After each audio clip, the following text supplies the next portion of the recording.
Volodymyr Zelenskiy on Sunday likens the destruction of Hiroshima during World War II to the devastation seen in Ukraine's Bakhmut.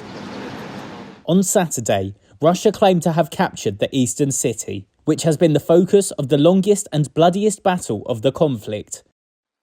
Zelensky, in Japan for the G7 summit, denied this. They are in Bakhmut today. Where exactly, I'm not going to tell you. But this means that Bakhmut has not been conquered by the Russian Federation today. There can be no other interpretation.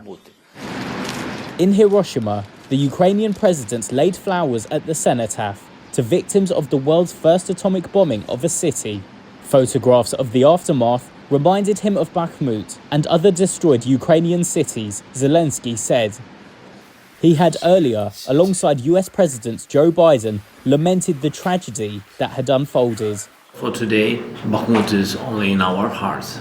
There is nothing on this place. So, just ground and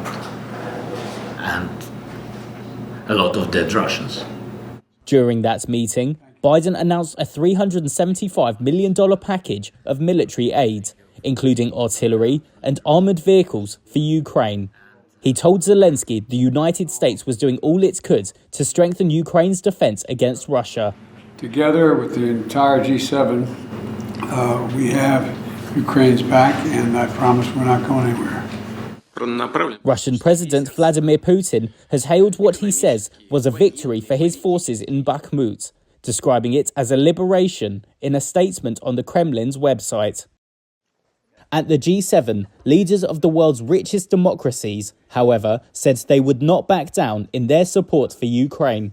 During the summit, Biden told G7 leaders that Washington supports joint allies training programs for Ukrainian pilots on F-16s.